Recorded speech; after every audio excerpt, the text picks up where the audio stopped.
Pride and Prejudice by Jane Austen, Chapters 42 and 43. Chapter 42. Had Elizabeth's opinion been all drawn from her own family, she could not have formed a very pleasing opinion of conjugal felicity or domestic comfort. Her father, captivated by youth and beauty, and that appearance of good humour which youth and beauty generally give, had married a woman whose weak understanding and illiberal mind had very early in their marriage put an end to all real affection for her. Respect, esteem, and confidence had vanished forever, and all his views of domestic happiness were overthrown. But Mr. Bennet was not of a disposition to seek comfort for the disappointment which his own imprudence had brought on, in any of those pleasures which too often console the unfortunate for their folly or their vice. He was fond of the country and of books, and from these tastes had arisen his principal enjoyments. To his wife he was very little otherwise indebted than as her ignorance and folly had contributed to his amusement. This is not the sort of happiness which a man would in general wish to owe to his wife, but where other powers of entertainment are wanting, the true philosopher will derive benefit from such as are given. Elizabeth, however, had never been blind to the impropriety of her father's behaviour as a husband. She had always seen it with pain, but respecting his abilities and grateful for his affectionate treatment of herself, she endeavoured to forget what she could not overlook, and to banish from her thoughts that continual breach of conjugal obligation and decorum which, in exposing his wife to the contempt of her own children, was so highly reprehensible. But she had never felt so strongly as now the disadvantages which must attend the children of so unsuitable a marriage, nor ever been so fully aware of the evils arising from so ill-judged a direction of talents which, rightly used, might at least have preserved the respectability of his daughters, even if incapable of enlarging the mind of his wife. When Elizabeth had rejoiced over Wickham's departure, she found little other cause for satisfaction in the loss of the regiment. Their parties abroad were less varied than before, and at home she had a mother and sister whose constant repinings at the dullness of everything around them threw a real gloom over their domestic circle. And though Kitty might in time regain her natural degree of sense, since the disturbers of her brain were removed, her other sister, from whose disposition greater evil might be apprehended, was likely to be hardened in all her folly and assurance by a situation of such double danger as a watering-place and a camp. Upon the whole, therefore, she found, what has sometimes been found before, that an event to which she had been looking with impatient desire did not, in taking place, bring all the satisfaction she had promised herself. It was consequently necessary to name some other period for the commencement of actual felicity, to have some other point on which her wishes and hopes might be fixed, and by again enjoying the pleasure of anticipation, console herself for the present, and prepare for another disappointment. Her tour to the Lakes was now the object of her happiest thoughts. It was her best consolation for all the uncomfortable hours which the discontentedness of her mother and Kitty made inevitable, and could she have included Jane in the scheme, every part of it would have been perfect.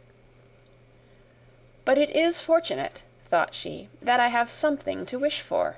Were the whole arrangement complete, my disappointment would be certain, but here, by carrying with me one ceaseless source of regret in my sister's absence, I may reasonably hope to have all my expectations of pleasure realized.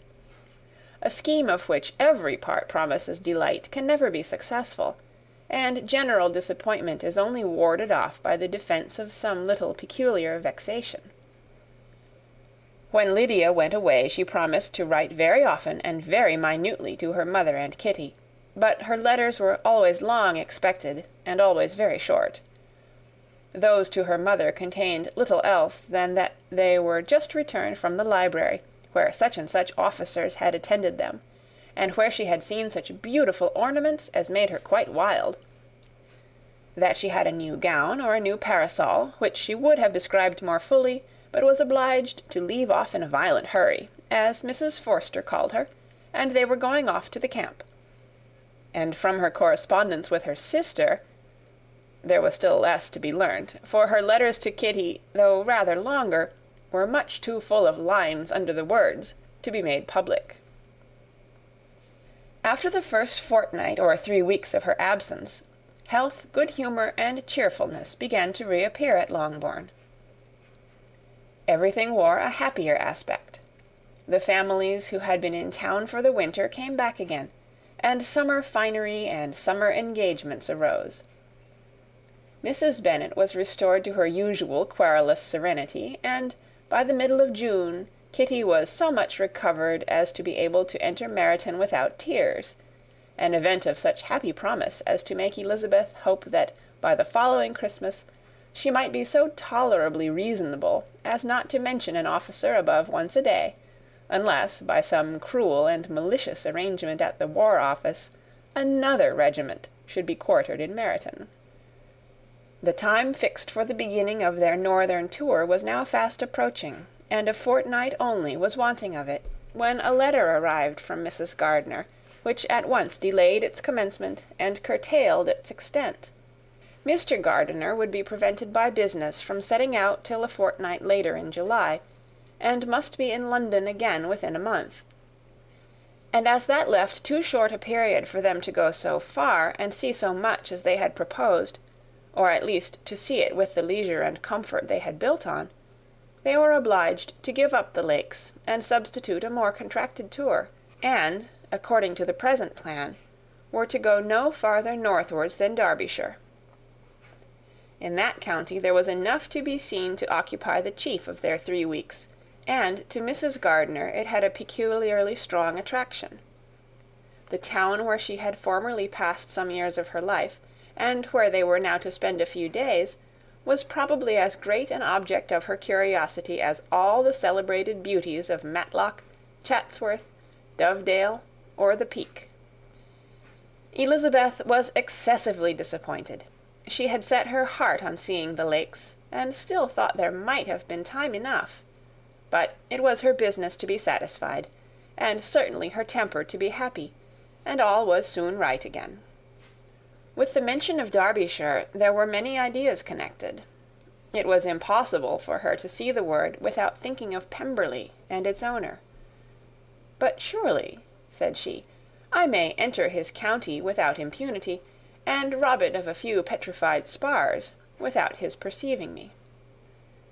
The period of expectation was now doubled. 4 weeks were to pass away before her uncle and aunt's arrival.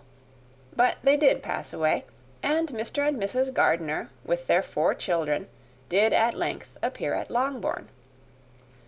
The children, 2 girls of 6 and 8 years old, and 2 younger boys, were to be left under the particular care of their cousin Jane, who was the general favourite, and whose steady sense and sweetness of temper exactly adapted her for attending to them in every way, teaching them, playing with them, and loving them. The Gardiners stayed only 1 night at Longbourn, and set off the next morning with Elizabeth in pursuit of novelty and amusement. One enjoyment was certain, that of suitableness of companions, a suitableness which comprehended health and temper to bear inconveniences, cheerfulness to enhance every pleasure, and affection and intelligence, which might supply it among themselves if there were disappointments abroad. It is not the object of this work to give a description of Derbyshire, nor of any of the remarkable places through which their route thither lay. Oxford, Blenheim, Warwick, Kenilworth, Birmingham, etc., are sufficiently known. A small part of Derbyshire is all the present concern. To the little town of Lambton, the scene of Mrs. Gardiner's former residence, and where she had lately learned some acquaintance still remained, they bent their steps. After having seen all the principal wonders of the country, and within 5 miles of Lambton, Elizabeth found from her aunt that Pemberley was situated. It was not in their direct road, nor more than a mile or 2 out of it. In talking over their route the evening before, Mrs. Gardiner expressed an inclination to see the place again. Mr. Gardiner declared his willingness, and Elizabeth was applied to for her approbation. "My love, should you not like to see a place of which you have heard so much?" said her aunt. "A place, too, with which so many of your acquaintances are connected. Wickham passed all his youth there, you know." Elizabeth was distressed. She felt that she had no business at Pemberley, and was obliged to assume a disinclination for seeing it. She must own that she was tired of seeing great houses. After going over so many, she really had no pleasure in fine carpets or satin curtains. Mrs. Gardiner abused her stupidity. "If it were merely a fine house richly furnished," said she, "I should not care about it myself, but the grounds are delightful. They have some of the finest woods in the country." Elizabeth said no more, but her mind could not acquiesce. The possibility of meeting Mr. Darcy while viewing the place instantly occurred. It would be dreadful. She blushed at the very idea, and thought it would be better to speak openly to her aunt than to run such a risk. But against this there were objections, and she finally resolved that it could be the last resource, if her private inquiries to the absence of the family were unfavourably answered. Accordingly, when she retired at night, she asked the chambermaid whether Pemberley were not a very fine place, what was the name of its proprietor, and, with no little alarm, whether the family were down for the summer. A most welcome negative followed the last question, and her alarms now being removed, she was at leisure to feel a great deal of curiosity to see the house herself, and when the subject was revived the next morning, and she was again applied to, could readily answer, and with a proper air of indifference, that she had not really any dislike to the scheme. To Pemberley, therefore, they were to go. End of chapter 42. Chapter 43. Elizabeth, as they drove along, watched for the first appearance of Pemberley Woods with some perturbation, and when at length they turned in at the lodge, her spirits were in a high flutter. The park was very large, and contained great variety of ground. They entered it in one of its lowest points, and drove for some time through a beautiful wood stretching over a wide extent. Elizabeth's mind was too full for conversation, but she saw and admired every remarkable spot and point of view. They gradually ascended for 1/2 mile, and then found themselves at the top of a considerable eminence, where the wood ceased, and the eye was instantly caught by Pemberley House, situated on the opposite side of a valley, into which the road with some abruptness wound. It was a large, handsome stone building, standing well on rising ground, and backed by a ridge of high woody hills, and in front a stream of some natural importance was swelled into greater, but without any artificial appearance. Its banks were neither formal nor falsely adorned. Elizabeth was delighted. She had never seen a place for which nature had done more, or where natural beauty had been so little counteracted by an awkward taste. They were all of them warm in their admiration, and at that moment she felt that to be mistress of Pemberley might be something. They descended the hill, crossed the bridge, and drove to the door, and, while examining the nearer aspect of the house, all her apprehension of meeting its owner returned. She dreaded lest the chambermaid had been mistaken. On applying to see the place, they were admitted into the hall, and Elizabeth, as they waited for the housekeeper, had leisure to wonder at her being where she was. The housekeeper came, a respectable-looking elderly woman, much less fine and more civil than she had any notion of finding her. They followed her into the dining parlour. It was a large, well-proportioned room, handsomely fitted up. Elizabeth, after slightly surveying it, went to a window to enjoy its prospect. The hill, crowned with wood, which they had descended, receiving increased abruptness from the distance, was a beautiful object. Every disposition of the ground was good, and she looked on the whole scene, the river, the trees scattered on its banks, and the winding of the valley as far as she could trace it, with delight. As they passed into other rooms, these objects were taking different positions, but from every window there were beauties to be seen. The rooms were lofty and handsome, and their furniture suitable to the fortune of its proprietor, but Elizabeth saw, with admiration of his taste, that it was neither gaudy nor uselessly fine, with less of splendour and more real elegance than the furniture of Rosings. "And of this place," thought she, "I might have been mistress. With these rooms I might now have been familiarly acquainted. Instead of viewing them as a stranger, I might have rejoiced in them as my own, and welcomed to them as visitors my uncle and aunt. But no," recollecting herself, "that could never be. My uncle and aunt would have been lost to me. I should not have been allowed to invite them." This was a lucky recollection. It saved her from something very like regret. She longed to inquire of the housekeeper whether her master was really absent, but had not the courage for it. At length, however, the question was asked by her uncle, and she turned away with alarm, while Mrs. Reynolds replied that he was, adding, "But we expect him to-morrow, with a large party of friends." How rejoiced was Elizabeth that their own journey had not by any circumstance been delayed a day. Her aunt now called her to look at a picture. She approached and saw the likeness of Mr. Wickham, suspended, amongst several other miniatures, over the mantelpiece. Her aunt asked her, smilingly, how she liked it.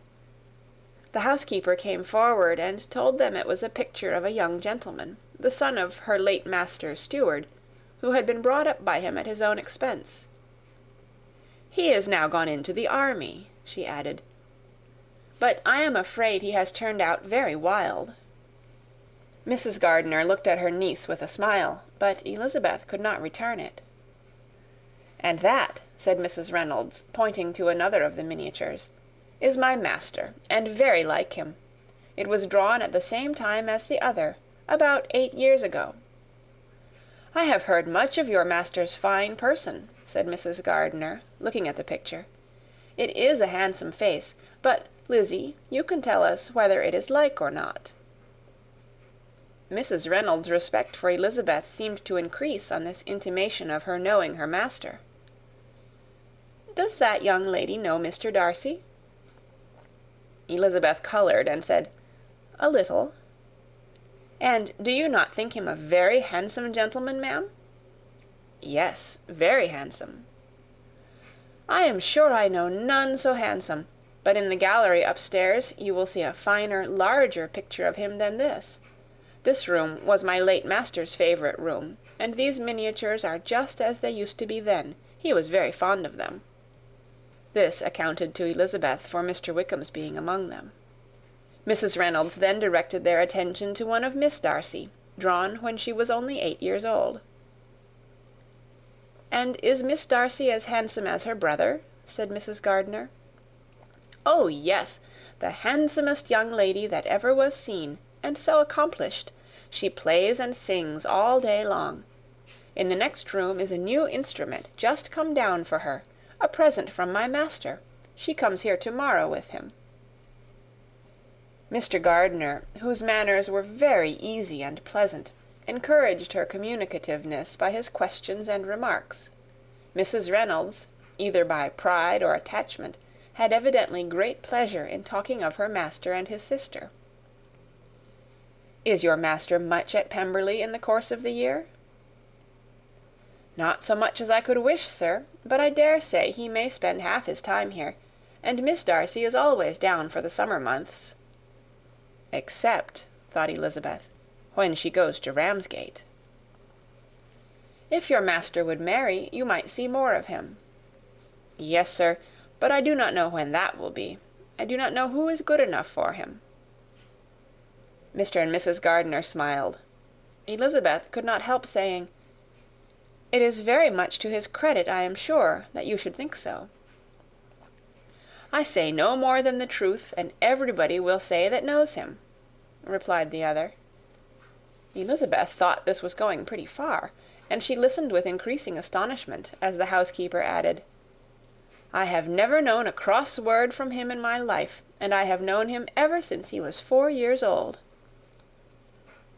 This was praise, of all others most extraordinary, most opposite to her ideas.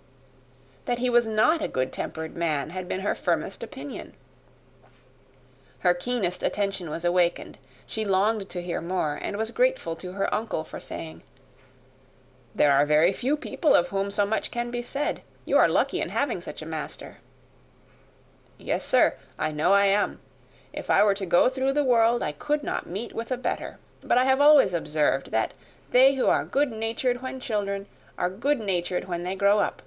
And he was always the sweetest-tempered, most generous-hearted boy in the world." Elizabeth almost stared at her. "Can this be Mr. Darcy?" thought she. "His father was an excellent man," said Mrs. Gardiner. "Yes, ma'am, that he was indeed, and his son will be just like him, just as affable to the poor." Elizabeth listened, wondered, doubted, and was impatient for more. Mrs. Reynolds could interest her on no other point. She related the subjects of the pictures, the dimensions of the rooms, and the price of the furniture in vain.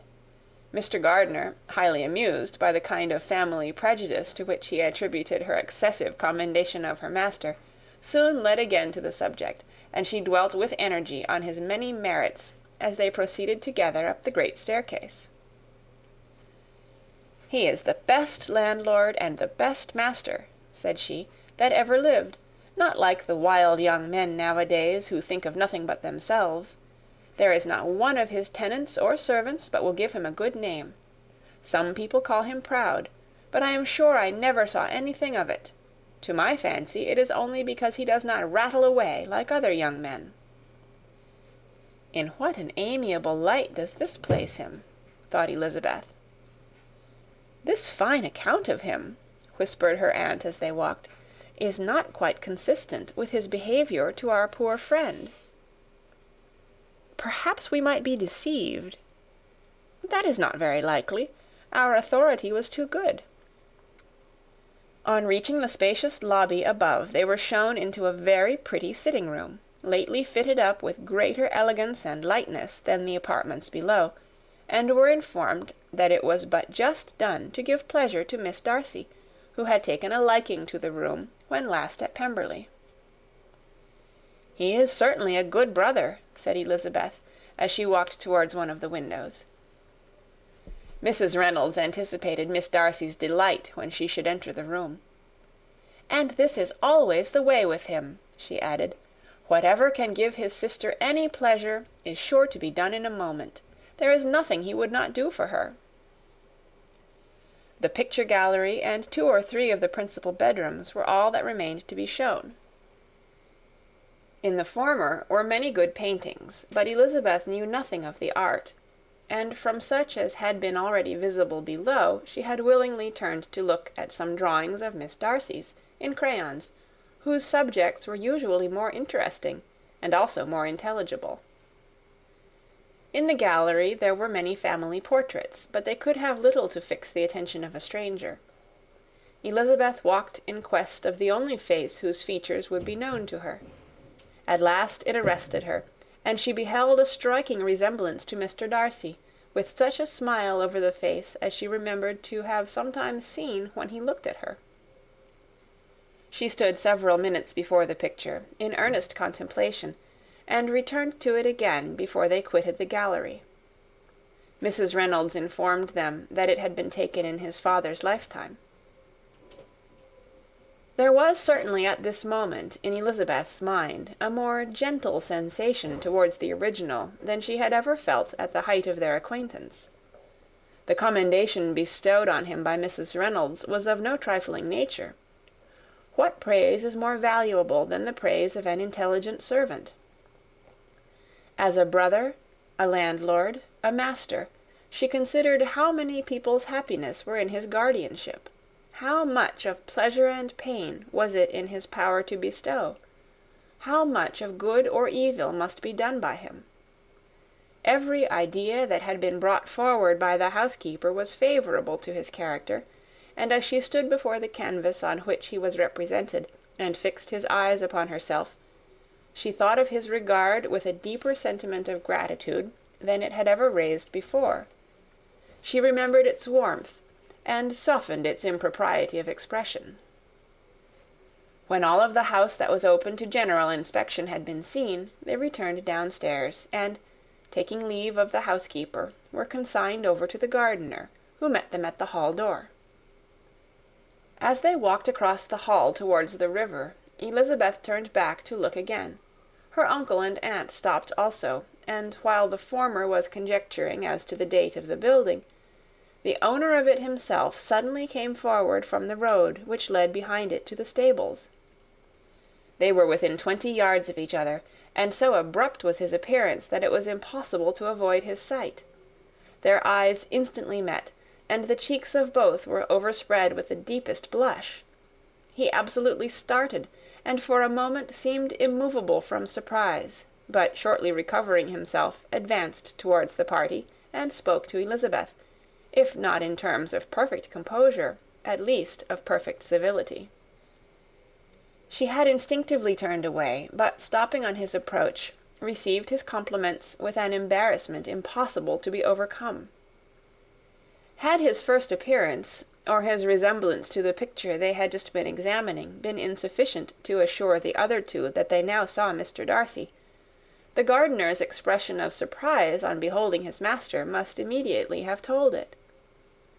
They stood a little aloof while he was talking to their niece, who, astonished and confused, scarcely dared lift her eyes to his face, and knew not what answer she returned to his civil inquiries after her family. Amazed at the alteration of his manner since they last parted, every sentence that he uttered was increasing her embarrassment, and every idea of the impropriety of her being found there recurring to her mind, the few minutes in which they continued were some of the most uncomfortable in her life. Nor did he seem much more at ease. When he spoke, his accent had none of its usual sedateness, and he repeated his inquiries as to the time of her having left Longbourn, and of her having stayed in Derbyshire so often, and in so hurried a way, as plainly spoke the distraction of his thoughts. At length every idea seemed to fail him, and, after standing a few moments without saying a word, he suddenly recollected himself and took leave. The others then joined her, and expressed admiration of his figure, but Elizabeth heard not a word, and, wholly engrossed by her own feelings, followed them in silence. She was overpowered by shame and vexation. Her coming there was the most unfortunate, the most ill-judged thing in the world. How strange it must appear to him! In what a disgraceful light might it not strike so vain a man! It might seem as if she had purposely thrown herself in his way again. Oh, why did she come? Or why did he thus come a day before he was expected? Had they been only 10 minutes sooner, they should have been beyond the reach of his discrimination, for it was plain that he was that moment arrived, that moment alighted from his horse or his carriage. She blushed again and again over the perverseness of the meeting. And his behaviour, so strikingly altered, what could it mean? That he should even speak to her was amazing, but to speak with such civility, to inquire after her family! Never in her life had she seen his manners so little dignified, never had he spoken with such gentleness as on this unexpected meeting. What a contrast did it offer to his last address in Rosings Park, when he put his letter into her hand! She knew not what to think, or how to account for it. They had now entered a beautiful walk by the side of the water, and every step was bringing forward a nobler fall of ground, or a finer reach of the woods to which they were approaching.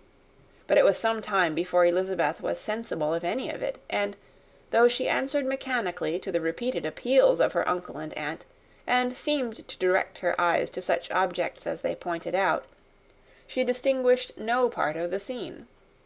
Her thoughts were all fixed on that one spot of Pemberley House, whichever it might be, where Mr. Darcy then was. She longed to know what at the moment was passing in his mind, in what manner he thought of her, and whether, in defiance of everything, she was still dear to him. perhaps he had been civil only because he felt himself at ease. Yet there had been that in his voice which was not like ease. Whether he had felt more of pain or of pleasure in seeing her, she could not tell, but he certainly had not seen her with composure. At length, however, the remarks of her companions on her absence of mind aroused her, and she felt the necessity of appearing more like herself. They entered the woods, and bidding adieu to the river for a while, ascended some of the higher grounds, when, in spots where the opening of the trees gave the eye power to wander, were many charming views of the valley, the opposite hills, with the long range of woods overspreading many, and occasionally part of the stream. Mr. Gardiner expressed a wish of going round the whole park, but feared it might be beyond a walk. With a triumphant smile they were told that it was 10 miles round. It settled the matter, and they pursued the accustomed circuit, which brought them again, after some time, in a descent among hanging woods to the edge of the water, and one of its narrowest parts. They crossed it by a simple bridge, in character with the general air of the scene. It was a spot less adorned than any they had yet visited, and the valley, here contracted into a glen, allowed room only for the stream, and a narrow walk amidst the rough coppice-wood which bordered it. Elizabeth longed to explore its windings, but when they had crossed the bridge, and perceived their distance from the house, Mrs. Gardiner, who was not a great walker, could go no farther, and thought only of returning to the carriage as quickly as possible.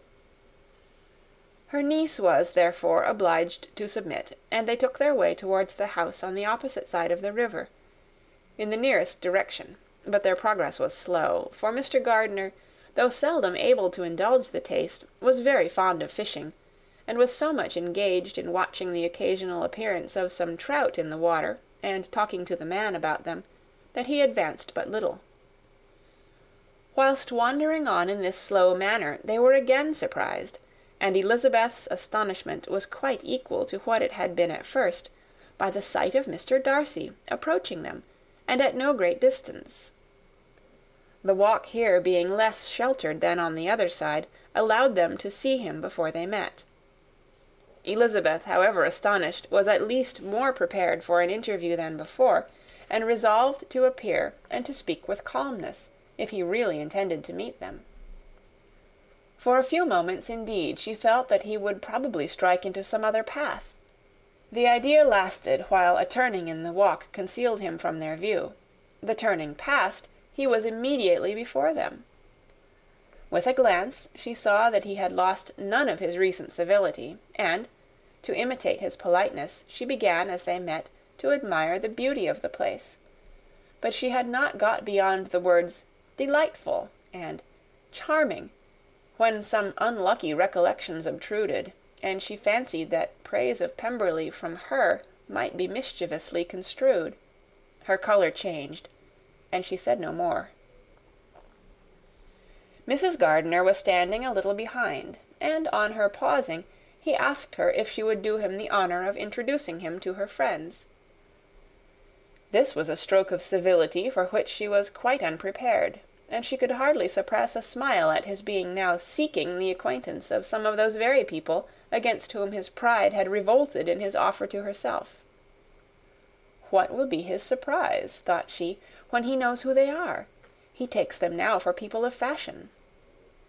The introduction, however, was immediately made, and as she named their relationship to herself, she stole a sly look at him, to see how he bore it, and was not without the expectation of his decamping as fast as he could from such disgraceful companions. That he was surprised by the connection was evident. He sustained it, however, with fortitude, and so far from going away, turned back with them, and entered into conversation with Mr. Gardiner. Elizabeth could not but be pleased, could not but triumph. It was consoling that he should know she had some relations for whom there was no need to blush. She listened most attentively to all that passed between them, and gloried in every expression, every sentence of her uncle which marked his intelligence, his taste, or his good manners. The conversation soon turned upon fishing, and she heard Mr. Darcy invite him, with the greatest civility, to fish there as often as he chose, while he continued in the neighbourhood, offering at the same time to supply him with fishing tackle, and pointing out those parts of the stream where there was usually most sport. Mrs. Gardiner, who was walking arm in arm with Elizabeth, gave her a look expressive of wonder. Elizabeth said nothing, but it gratified her exceedingly. The compliment must be all for herself. Her astonishment, however, was extreme, and continually was she repeating, "Why is he so altered? From what can it proceed? It cannot be for me. It cannot be for my sake that his manners are thus softened. My reproofs at Hunsford could not work such a change as this. It is impossible that he should still love me." After walking some time in this way, the two ladies in front, the two gentlemen behind, on resuming their places, after descending to the brink of the river for the better inspection of some curious water-plant, there chanced to be a little alteration. It originated in Mrs. Gardiner, who, fatigued by the exercise of the morning, found Elizabeth's arm inadequate to her support, and consequently preferred her husband's. Mr. Darcy took her place by her niece, and they walked on together. After a short silence, the lady first spoke. She wished him to know that she had been assured of his absence before she came to the place, and accordingly began by observing that his arrival had been very unexpected. "For your housekeeper," she added, "informed us that you would certainly not be here till to-morrow, and, indeed, before we left Bakewell, we understood that you were not immediately expected in the country." He acknowledged the truth of it all, and said that business with his steward had occasioned his coming forward a few hours before the rest of the party with whom he had been travelling. "They will join me early to-morrow," he continued, "and among them are some who will claim an acquaintance with you, Mr. Bingley and his sisters." Elizabeth answered only by a slight bow. Her thoughts were instantly driven back to the time when Mr. Bingley's name had been the last mentioned between them, and, if she might judge by his complexion, his mind was not very differently engaged. "There is also one other person in the party," he continued after a pause, "who more particularly wishes to be known to you. Will you allow me, or do I ask too much, to introduce my sister to your acquaintance during your stay at Lambton?" The surprise of such an application was great indeed. It was too great for her to know in what manner she acceded to it. She immediately felt that whatever desire Miss Darcy might have of being acquainted with her must be the work of her brother, and without looking farther, it was satisfactory. It was gratifying to know that his resentment had not made him think really ill of her. They now walked on in silence, each of them deep in thought. Elizabeth was not comfortable. That was impossible, but she was flattered and pleased. His wish of introducing his sister to her was a compliment of the highest kind. They soon outstripped the others, and when they had reached the carriage, Mr. and Mrs. Gardiner were 1/2 of a mile behind. He then asked her to walk into the house, but she declared herself not tired, and they stood together on the lawn. At such a time much might have been said, and silence was very awkward. She wanted to talk, but there seemed to be an embargo on every subject. At last she recollected that she had been travelling, and they talked of Matlock and Dovedale with great perseverance. Yet time and her aunt moved slowly, and her patience and her ideas were nearly worn out before the tete-a-tete was over. On Mr. and Mrs. Gardiner's coming up, they were all pressed to go into the house and take some refreshment, but this was declined, and they parted on each side with utmost politeness. Mr. Darcy handed the ladies into the carriage, and when it drove off, Elizabeth saw him walking slowly towards the house. The observations of her uncle and aunt now began, and each of them pronounced him to be infinitely superior to anything they had expected. "He is perfectly well behaved, polite, and unassuming," said her uncle. "There is something a little stately in him, to be sure," replied her aunt, "but it is confined to his air, and is not unbecoming. I can now say with the housekeeper that, though some people may call him proud, I have seen nothing of it." I was never more surprised than by his behaviour to us. It was more than civil, it was really attentive, and there was no necessity for such attention. His acquaintance with Elizabeth was very trifling." "To be sure, Lizzy," said her aunt, "he is not so handsome as Wickham, or rather, he has not Wickham's countenance, for his features are perfectly good. But how came you to tell me that he was so disagreeable?" Elizabeth excused herself as well as she could, said that she had liked him better when they had met in Kent than before, and that she had never seen him so pleasant as this morning. "But perhaps he may be a little whimsical in his civilities," replied her uncle. "Your great men often are, and therefore I shall not take him at his word, as he might change his mind another day and warn me off his grounds." Elizabeth felt that they had entirely misunderstood his character, but said nothing. "From what we have seen of him," continued Mrs. Gardiner, "I really should not have thought that he could have behaved in so cruel a way by anybody as he has done by poor Wickham. He has not an ill-natured look. On the contrary, there is something pleasing about his mouth when he speaks. And there is something of dignity in his countenance that would not give one an unfavourable idea of his heart. But, to be sure, the good lady who showed us his house did give him a most flaming character. I could hardly help laughing aloud sometimes. But he is a liberal master, I suppose, and that, in the eye of a servant, comprehends every virtue."